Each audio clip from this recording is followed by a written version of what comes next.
My name is Dirk Erchinger, and I want to talk about one of my favorite grooves and one of my favorite drummers and one of my favorite bands in this little tutorial for Drumtrainer.com. And it's about the song Hey Pocky A-Way by a great band from New Orleans, the Meters, and the great drummer is Joseph Zigaboo Modeliste. Fortunately, he's still alive, very active, playing and gigging all over the place.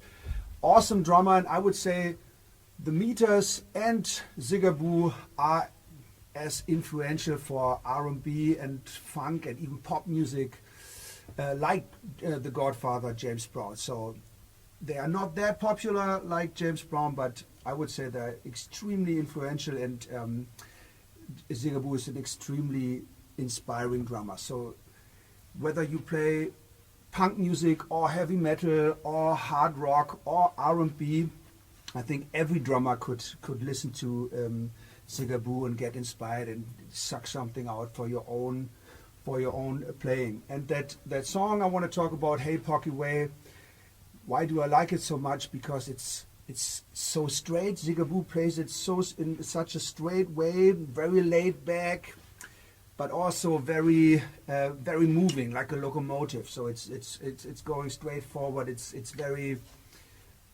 a very cool dancey vibe. That was back in the days. That was dance floor music. That stuff was played in clubs, and people would dance to that.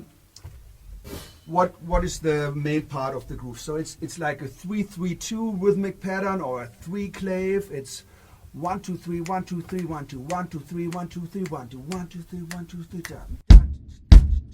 1 E and a 2 E and a 3 E and a 4 E. That's a kick drum, and the snare drum plays the same stuff on top of it, just playing shuffled 16th notes. 1 E and a 2 E and a 3 E and a 4 E and a 1.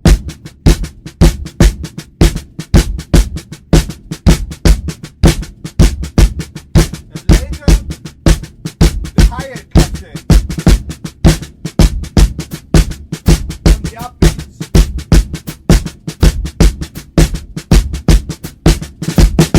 A little bit slower, the whole thing. So 1 E and a 2 E and a 3 E and a 4 E and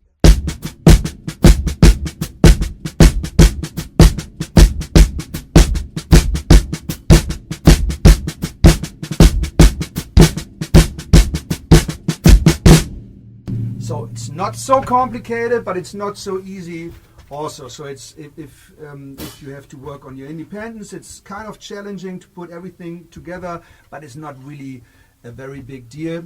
Why do I have the towel on the snare drum? If you listen to the original by the Meters, Hey Pocky A-Way, it has a very dry snare sound. So I think they used something like a towel or a reverse head to get this sound.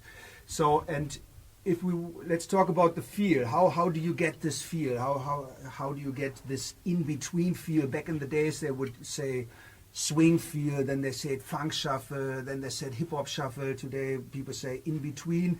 It all means the same. It's something between straight 16th notes and 6 tuplets. So it's somewhere in between there. And how could you practice that? I totally recommend to play along with the tune. That's the best thing. Put it on your headphone, or even better, put it on loudspeakers so you hear what you are playing, you hear what's coming out of the speakers, and just play along, listen to the other instruments. There's a very nice bass line.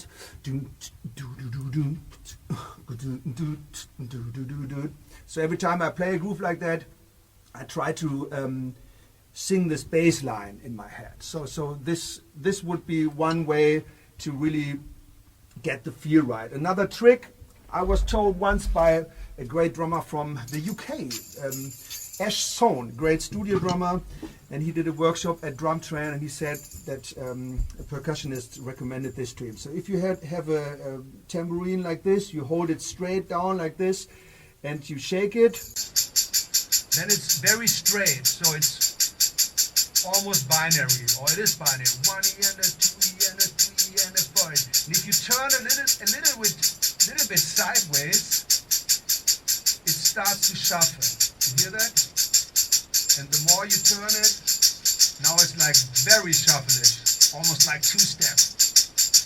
And then you go back, and the shuffling gets less, and then you are straight again. So this is a nice way to really find out about a shuffle factor. So how you want to do this. I like it if it's halfway through like this. This is a very nice shuffle feel. And then I just try to play along the groove. 1, 2, 3, 4.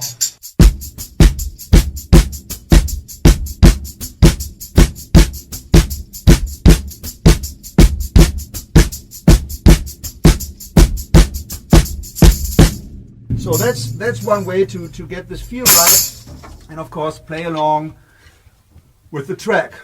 So I totally, like I said before, I totally recommend to listen to the meters and Joseph Zigaboo Modeliste, because it's a great source of inspiration, great music, whatever style you do in your career or in your music. It's definitely worth listening to it, and it will definitely inspire you. Ciao from Berlin.